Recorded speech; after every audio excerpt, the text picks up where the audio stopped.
The Real Estate Hour, the longest-running real estate talk show in the North Bay. Heard every Sunday morning right here on KSRO for over 35 years. Hosted by Allison Norman and Stephanie Norman, local realtors with local real estate experience. The Norman Home Team, a mother-daughter real estate team with Keller Williams Realty Wine Country. DRE license number 0172-0334 and 0220-9237. And now, here are Allison and Stephanie. Good morning. Good.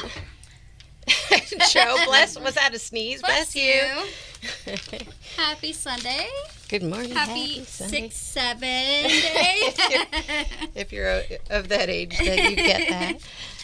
Yeah, it is June 7th, and it's our first Sunday of June. So, yeah. Welcome. Well, we are going to go over the numbers real quick, which includes those numbers from May 2026 and then May 2025. It's funny because when I was going through, there's some real similarities to what's as far as the sold part last year, this year. Yeah. So anyway, but we're going to do that real quick first, the first 10, 15 minutes of the show, and then we're going to switch gears, and we actually have Carla Rodriguez, our Sonoma County District Attorney, in-house. Welcome. Hi. Thanks for coming in. Yeah, thank you. So we're going to be talking primarily today. So Stephanie and I work a lot with seniors. As you know, we talk about it all the time. And we work a lot with seniors. We're involved in a group called Section on Aging. And we had a really good presentation there with Carla Rodriguez, our district attorney, about elder abuse and scams affecting all of that. I'm going to switch my mic. Oh, that was... Those were our Halloween squeaky effects. Anyway, welcome. So we're going to talk about elder abuse and scams, which primarily affect seniors, or they're kind of targeted, right? Yeah, they target seniors. So, but we all should be aware of it. And I know I had those conversations with my mom when she was still alive about that, and being careful and all of those things. So we're going to talk about that. I think it's a really important topic. It was a great presentation, and so we said, can you come on the radio to tell everybody about it? So we're going to talk about that coming up about 9:15, but before that, we're going to dive into the numbers and let you know what happened this last week, as we usually do, and then really kind of what's actively going on in the real estate market. So we'll have a little bit of real estate topic today on our real estate hour. So let's dive in right with that, so we have plenty of time to cover our main topic. So currently active on the market right now here in Sonoma County, there are 891 active listings. That number is slowly inching its way up. It's actually is down about 7 from last week. But what I talked about last week, we had, looking back a couple of years, 22, 23. We had like 400, maybe 500 active listings this time of year. So that's a big difference. The market, is definitely, people are deciding to come on and get into the market. Either, they've been hanging out long enough to okay, nothing's going to change. They were waiting for rates to come down so they can move away from their 3% interest rate, buy a new house, all that stuff. So we really are seeing a lot of people putting their houses on the market. The good news is that the buyer inventory, the buyer pool is really kind of keeping up with that. There is a big gap between, there's 891 active single-family homes and 330 in escrow. However, that's only about a little under 3 months supply of inventory, which, we're not in a really level middle market until we're about 5 to 6 months of inventory. So we're still really kind of in a buyer's market in many of the segments of the market. If we were to splice that up into different categories, price points specifically, we'd say the higher end of the market is really sitting at a much higher month supply of inventory.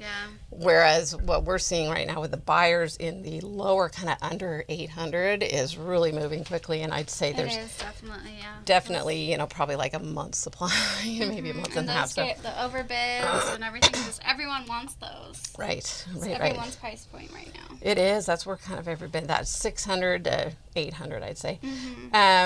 Anyway, so 891 active. The median price of what's active on the market is $1,295,000. The median price of what's in escrow, $846,000. That kind of shows you that higher end of the market is sitting a little bit longer, and because what's going in escrow is the lower part.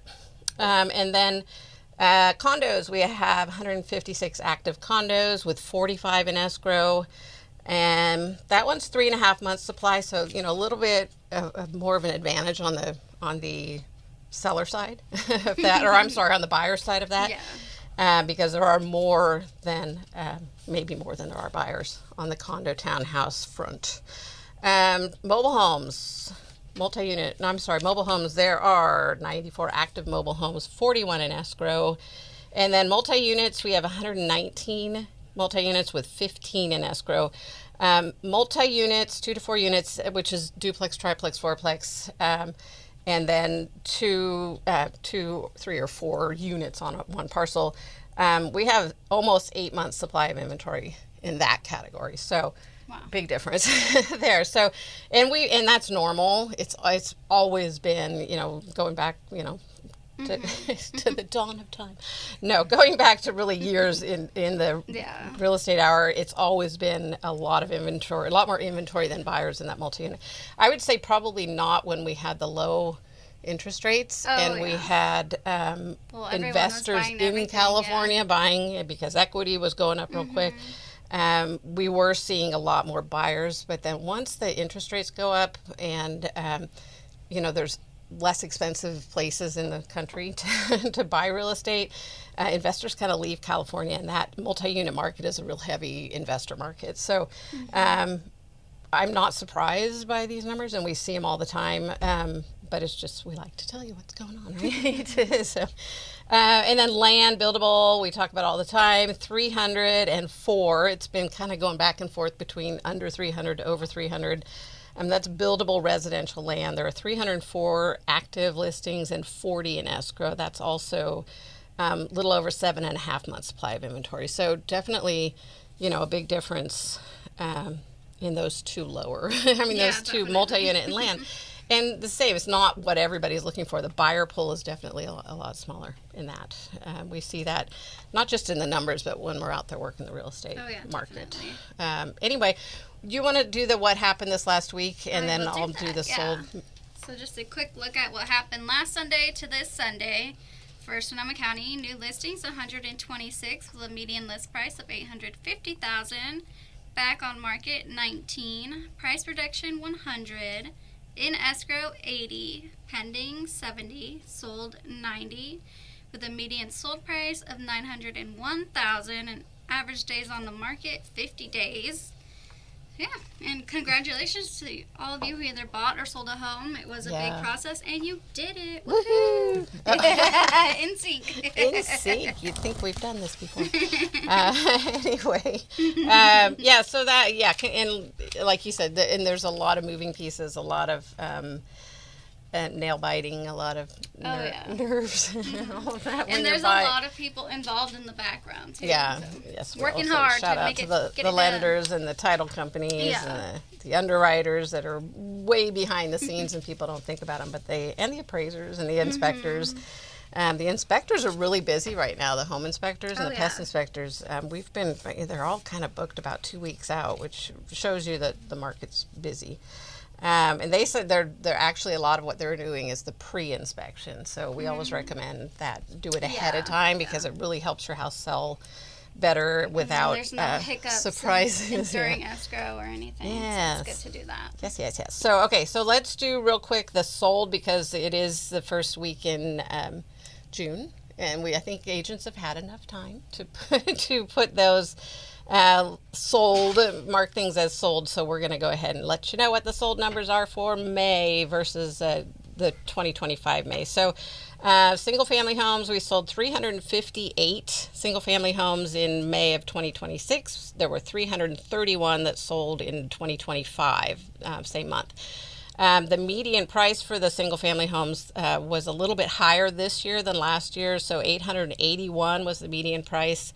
This year versus last year it was $860,000, and one interesting difference is the median active or in escrow. No, I'm sorry. The median list price for single family homes that went into escrow and sold was $865 in 2025 and $899 in 2026. Wow. So there was a bigger gap in the sold for less than what they were listed definitely. At. Condos, there were 33 that sold this last month, and 40 last year. So we actually sold more condo townhouses last year and more single family homes this year.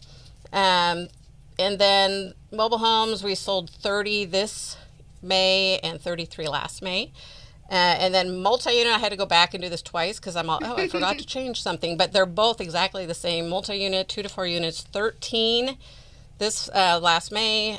This May we just had in 2026, and then 13 in 2025. Oh, that's so funny. And then there were 14 buildable residential lots and land that sold this May 2026 and 14 that sold May 2025. So interesting. I'm like, oh shoot, I forgot to change something, but it's exactly the same. Anyway, that's a look at what's happening in real estate right now. For what Sonoma we County. saw for Sonoma County, what we saw for May. And we always remind you that, of what you see on the news nationally has absolutely nothing to do with what's happening here in Sonoma County. And even what you see on the local Bay Area news. It's not the same. And we're happy to break this down for your specific price point, your specific area, type of property, neighborhood, where you're thinking of going or where where you live and you're curious what's happening. We can break that down. The numbers are very different. And I will post these numbers today on our Facebook page, The Real Estate Hour with Allison and Stephanie Norman. So no worries if you miss any numbers or if you're trying to write all that down. Write them down as we go. So we should say that at the beginning. I know. But if you listen, yes. We always, So Stephanie's really good about putting that on Facebook after the show. So, alrighty. So that's it for the numbers and the rest of our show. We're gonna be talking with our Sonoma County District Attorney Carla Rodriguez, and we're gonna talk all about elder abuse, how to recognize this, what to do about it, what really is, what constitutes elder abuse, and then all those scams that you're seeing, right? So we have Ms. Rodriguez in-house, and we're going to take a quick break. When we come back, that'll be the bulk of the show. So stay tuned. It should be some really good information we should all know. All right, I'm Allison Norman. I'm Stephanie Norman. We are the Norman Home Team. You're listening to the Real Estate Hour. We'll be right back with Sonoma County District Attorney Carla Rodriguez. Good morning. We're back. Good morning. Good morning. We are excited to have Carla Rodriguez, our Sonoma County District Attorney, celebrating 30 years. 30 years as a lawyer. 30 years as a lawyer. Yeah. So you passed the bar. What year was it? 1996. Wow. Nice. Yes. I just want to jump in here real quick and give a shout out to Mike Kelly, who was thank you, because Joe reminded us yesterday was his birthday. birthday, and we miss him and wished him a happy birthday. Yeah, we did yesterday. We said, it's Mike's birthday. Yes. Yes. Just wanted to mention that because he was a big icon in this. Yeah, and he started the Real Estate Hour back in the 80s, so here we are, still plugging away. Anyway, back to... Okay. Sorry. He sounds like a nice guy. He was a great guy. So, anyway, so Carla Rodriguez, Sonoma County District Attorney, was elected into office and began her term in 2023. Carla has been a prosecutor for over 29 years, so in your 30th year. Having worked in several Bay Area District Attorney offices before laying down roots in Sonoma County, she has handled a wide variety of caseloads, including domestic violence, elder abuse, financial crimes, environmental crimes, sexual assault, juvenile delinquency, and homicides. And Carla is passionate about upholding victims' rights and holding violent offenders accountable while ensuring that those charged with crimes are treated fairly and equitably in the criminal justice system. She's also president of Sonoma County Women in Law, co-chair of Sonoma County Bar Association's Archives. Thank you. What does that say? Archives Committee. I'm reading. It's okay. I scribbled it. No, thank you. I know, because and then chair of California District Attorney Association Victim Rights Committee. So You're kind of a big deal. Overwhelmed. You No, do it's a fine. lot of stuff, yeah. It's fine. And I think the overlying theme here is that you're really protecting victims' rights Yeah. and all of that. So We're the only ones that do it. nice. Okay. So we appreciate that. So Yeah, definitely. so why don't you just take a minute to kind of tell a little bit about you and what you do. Okay. So I thought it was helpful when I met you at that Section on Section Aging. on Aging meeting to kind of describe the volume that we have. So the DA's office has 56 attorneys, including me, so 55 attorneys. We have a population of over 475,000 in Sonoma County, and 13 police agencies primarily route police reports to us or requests for civil complaints.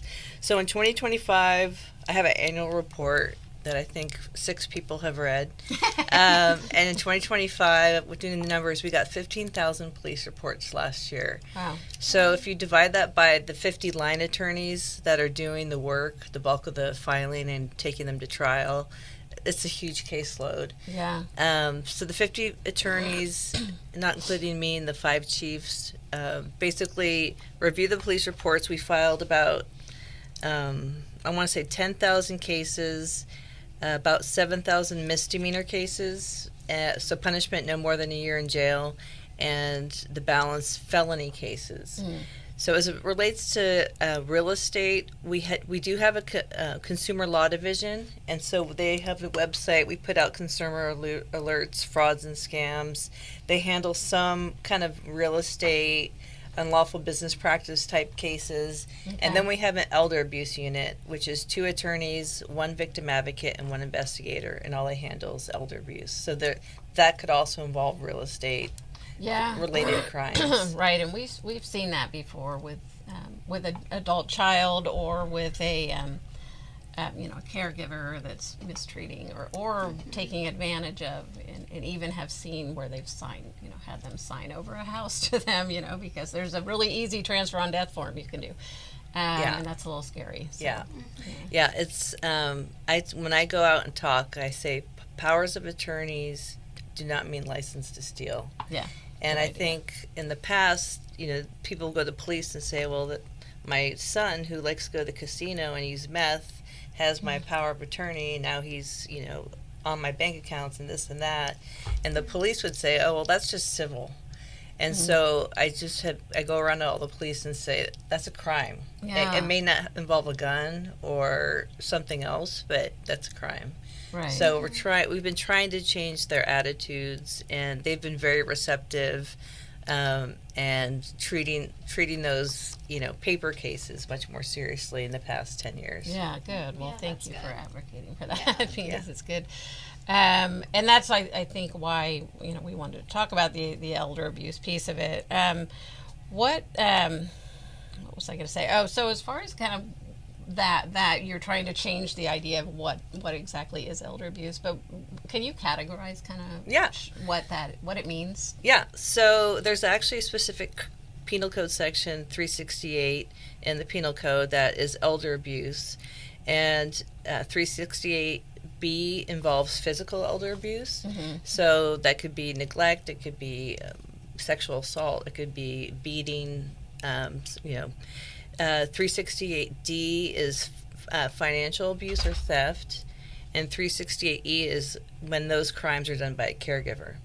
And so basically it treats the underlying crime, it adds more potential time in jail. Unfortunately, you heard me rant at this section on aging about our state legislature, so they've changed the sentencing for financial crimes from real prison to jail. So now thieves are no longer looking at a time in CDC or San Quentin or wherever. The most they could do is a comparable amount of time in county jail.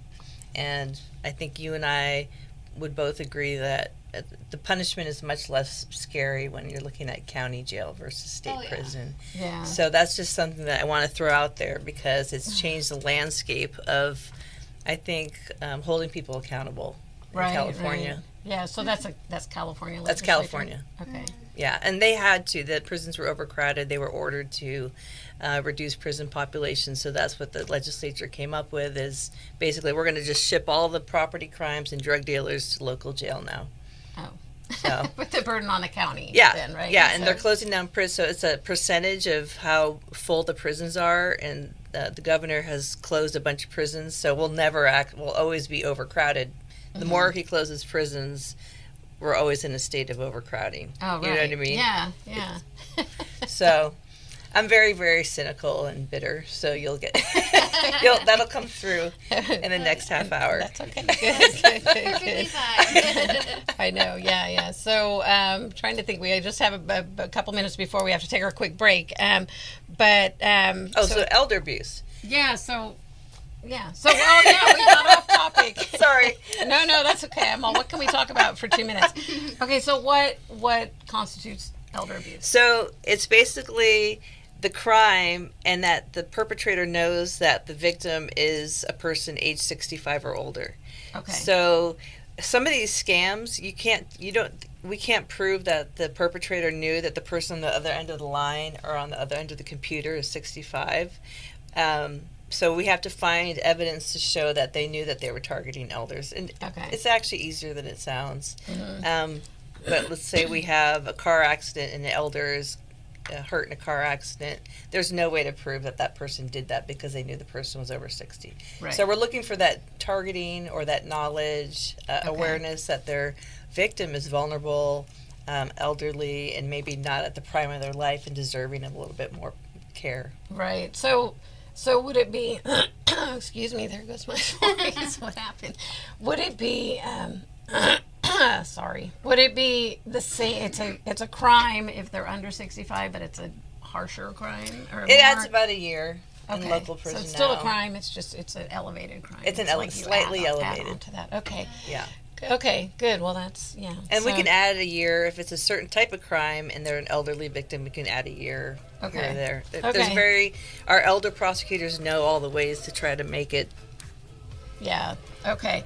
So we're going to dive deeper, I think, in that, but then also talk a lot about the scams and what you see. Maybe you can give us some stories of what generic you see. Stories. Some generic stories. Generic stories. Sorry, yeah, not real stories. Some hypothetical. Yeah. Okay, so we're talking with Carla Rodriguez. She's our Sonoma County District Attorney, and we're going to take a quick break. We'll be right back. I'm Allison Norman. I'm Stephanie Norman. We're the Norman Home Team, and you're listening to the Real Estate Hour. Good morning. We're back. Good morning. Welcome back to the Real Estate Hour here on June 7th. As Stephanie said, it's 6-7 today. If you I know what that kids, is. You know, yeah. I know what that you know is. Some kids, yeah, you know what that is. Anyway, it's 6-7 today. Anyway, we're talking about kind of shifting gears back into serious topic of elder abuse, and it really is. I know, when my mom's gone now, but she was, we had the talk about, don't click on any links, don't.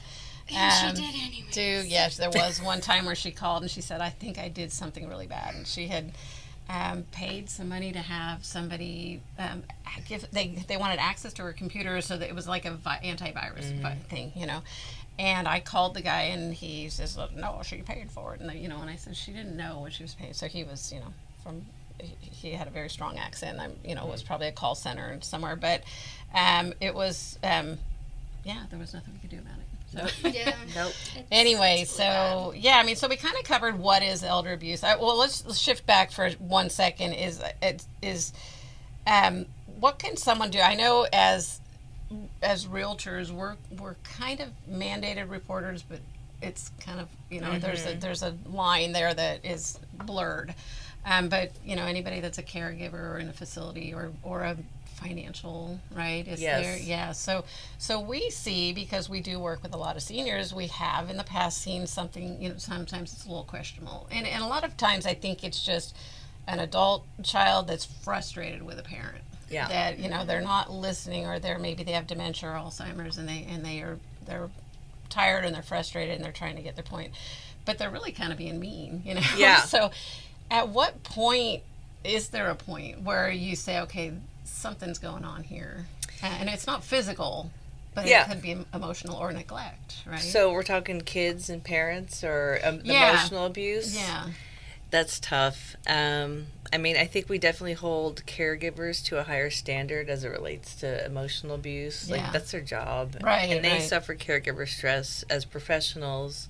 I think when the people that I know that work with elders regularly, the people that I meet through my prosecutions, we'll try to get fiduciaries or like a third party to come in and just kind of mediate. Yeah. And I think sometimes it's like dealing with your teenagers when they hear it from a third party and not the Right. parent, or in this case from the child, they're maybe more amenable to it. I think it's really important if someone's suffering from dementia or Alzheimer's to lock down their paperwork, to lock down, if you have to get them conserved, get them conserved, but to prevent potential predators from having access to good. Yeah. their money, because it's such a fine. So I did elder abuse for 6 years before I became a supervisor, and then before I ran for office, and so I handled so many cases. And the toughest case was the one where someone was in the early stages. You know, they're starting to lose their memory, they're starting to be a little cloudy, and then some predator or caregiver or lawyer or whoever was there trying to take money, you know, it was hard to prove that they knew that was unlawful. It was hard. We had to prove that it was obvious that this person lacked the ability to consent. They lacked the ability to sign that document, that POA. And so, you know, we'd have to dig and look at medical records and see, you know, was the family notified that this person was suffering from early stages of dementia? And so it was building a case about the fact that it was obvious that this person lacked consent, and that's very, very hard. So that's one thing. So I just tell people, lock it down, speak to an estate lawyer, speak to a trust lawyer, go have the doctor do a cognitive exam, do that regularly, have it documented. Anyone that's circling your elder, let them know, hey, they can't give consent right now. You know, they have dementia, so don't even think about trying to do this. And then what you did is trying to keep a control on all areas of potential access to the elder. So the emails, the pop-ups, everything that you mentioned, the voicemail messages. Now it's texts. A lot of them are getting text messages and call this number, you know, and so there's so many ways for people to get access and trying to limit that. And it's really hard. Yeah. I mean, it's almost a There's full-time those job. calls where it's like, oh, your grandson is in jail, and you need to send money and bail them out. And Yeah. it's- My Yeah, dad's it's 85, my horrible. mom's 81. They got one of those calls from someone purporting to be my daughter by name. And they said she was in jail for a vehicle violation. At that time, she was 12. So that they knew that was wrong. I mean, not that my daughter wouldn't take a car and go joyriding, because she probably would. But yeah, so it's terrifying. And now with AI, the ability, it's so much worse. it's going to be crazy. It's going to be crazy. The voices and just everything. Yeah. It's Right, it horrible. could Yeah, sound it's like really you. scary. Yeah. Okay, so why don't we talk? Well, like, so what are? I mean, I guess we kind of covered elder abuse. I think is it easier to prosecute if it was like a scam, like what we were just talking about? If it's something like that, and rather than like a physical or maybe not physical, but like a emotional abuse.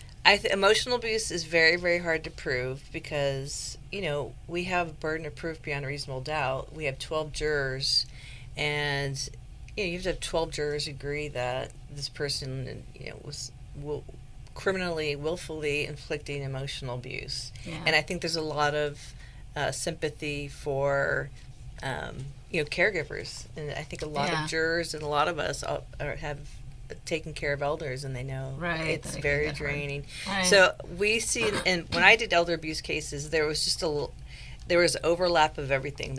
Sometimes there was financial abuse, sometimes there was physical abuse, emotional abuse. It all is intertwined. And so it's, when does that physical abuse become criminal? When does that neglect become criminal? Is it when the bed sores, you know, you can see to the bone? Sometimes it was that bad. And then the financial abuse, there's always that point, I think is what you're asking, where it goes beyond just like borrowing money, or it goes beyond diverting their Social Security checks to active embezzlement or some other crime. And so we kind of look for that turning point. And usually it's pretty clear. And then I've had some really obvious cases. I mean, I could tell stories forever. We had a woman and a husband and a wife who were in their early 90s, and they had a gardener who took care of their home up in Wickiup. They're very wealthy people. And he became their caregiver. And the husband died, and the woman was in extreme grief, just shock from her husband's death, became totally dependent on this man, and he started insinuating his way into every part of her life. He got on her bank account statements, so she added him to her bank account statements. He would open her mail. He'd take her to the bank, and everyone at the bank was creeped out by the situation. Yeah. And at the jury trial, we showed pictures of them coming in, and she would get all dressed up, and he would get all dressed up with his turquoise jewelry, and they'd walk in the bank, and he'd get added to her account. But what made her finally call the police was he took out about $600,000 to buy a house in Cloverdale. It was actually over $1 million house in Cloverdale. Wow. So there's a real estate. Yeah, there you go. And that made her upset. So she told a friend, a property friend, because she and her husband had purchased over $17 million worth of property, auto zones and commercial space. Oh, wow. Okay. And he had gotten her to sign over all of those properties to him. Using a notary in that Cafe Mocha up near the airport. She methodically, he had her sign over $17 million worth of property. Wow. So the police got involved. She hired a civil lawyer. When the theft is over $500,000, we can actually start freezing assets and putting liens on homes. So it has to be really high threshold to do that. What is it? 17? No. Oh, 500,000. 500,000. Yeah. Okay. It used to be 100,000. We could do that, but now it's 500,000.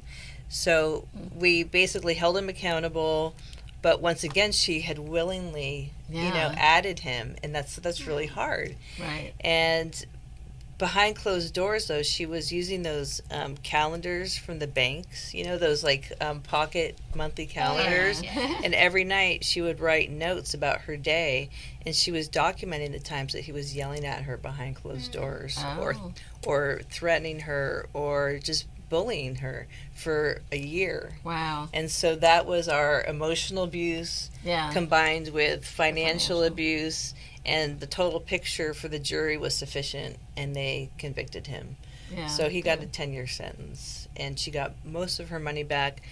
The day the jury came out with their verdict, after years of litigation, and she had to testify at prelim, she went through a civil trial, and then we had the jury trial, and the course of the defense was dragging it out, waiting for her to die.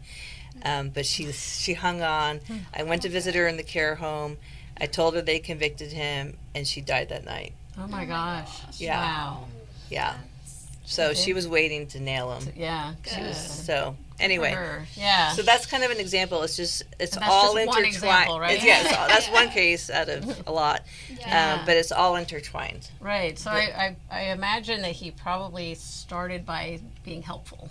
Yeah, he was grooming her. Right, he was being a resource. He was, let me help you with that, yeah. right? Yeah, I mean, I can, So I think we've all kind of seen that. Yeah, so did the bank not say anything because she was willingly in agreeing to putting him on everything? So I called several of the bank tellers to the stand, and one of them burst out in tears, and she's like, and I'm not going to say which bank, but she's like, the whole thing bothered me, and I went to my supervisor and was told, just do it.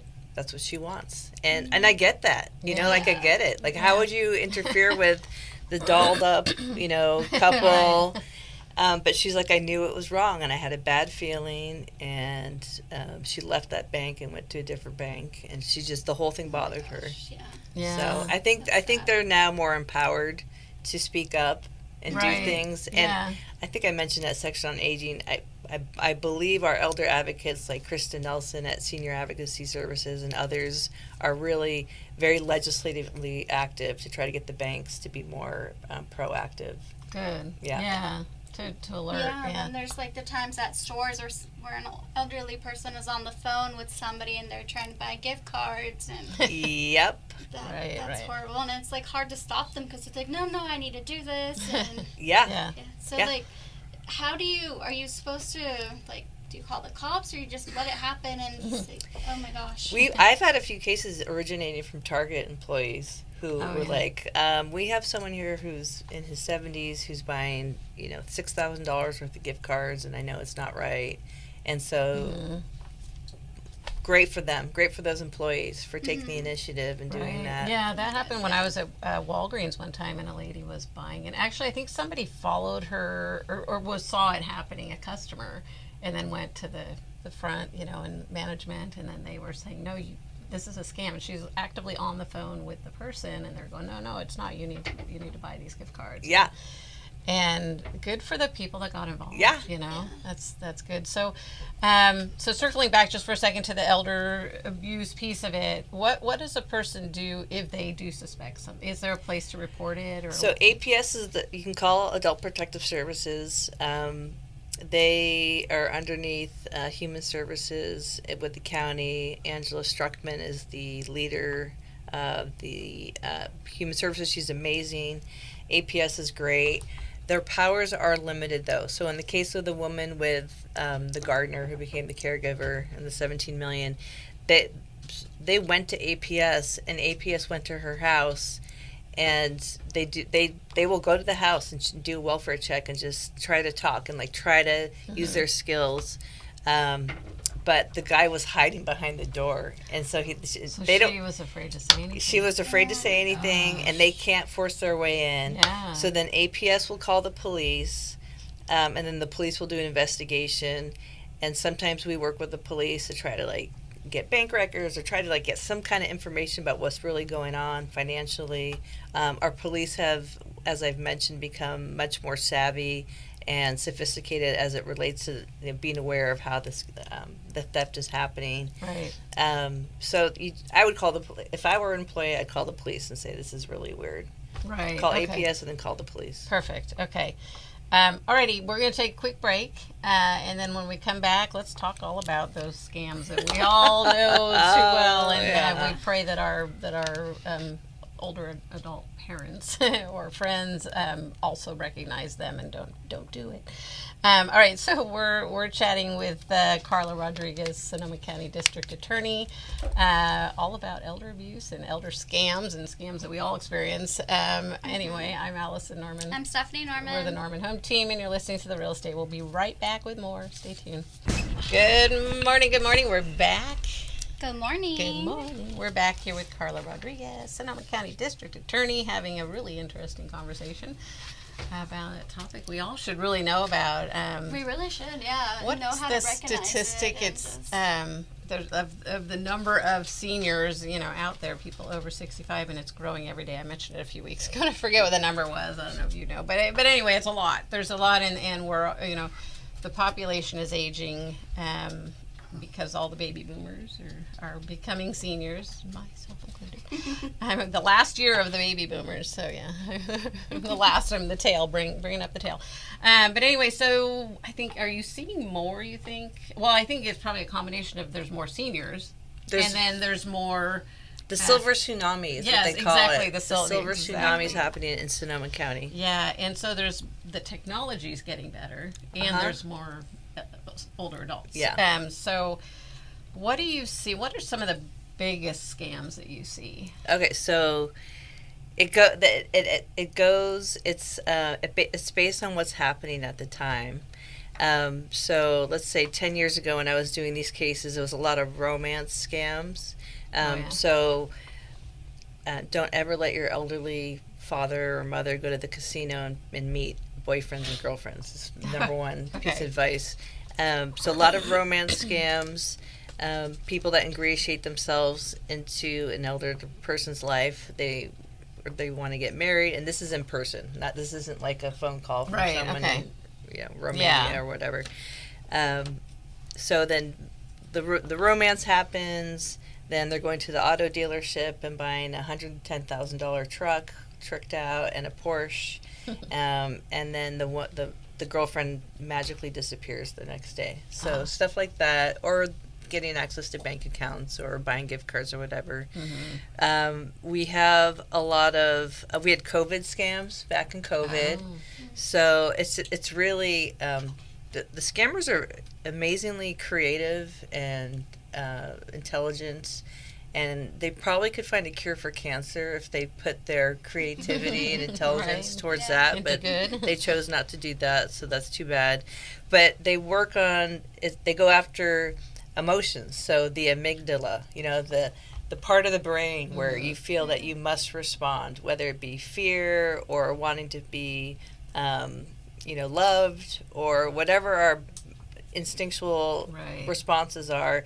And so a lot of them are fear-based, as we know. So we had, in COVID, it was you can buy these great devices that you can check for COVID, and you'll get results in 2 seconds. And either junk would arrive or nothing would arrive, but people would pay money and lose their money. Cures for COVID, vaccines, etc. We saw a lot of DMV scams back in the day, threats from DMV. But, I mean, the message is always generally the same. Like, you have a traffic ticket that you didn't pay, and now there's a warrant for your arrest. You didn't show up for jury service, and now there's a warrant for your arrest. And you have to pay several $1,000s to clear that warrant. But recently, we've been seeing a lot of courier scams. And the theme is basically, so when I was asked to speak at the Section on Aging, I went through my 2 attorneys' caseloads for the past year and just read what they were doing.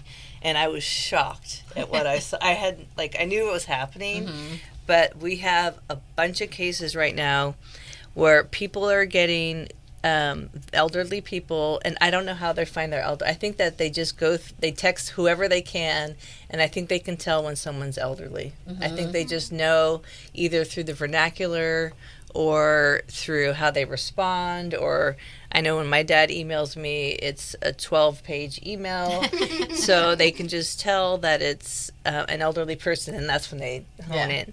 And so they get told that, someone from the Federal Trade Commission. So one of our cases, I'm not going to say names, we'll call and say, I'm with the Federal Trade Commission. We noticed your Apple ID login was compromised. I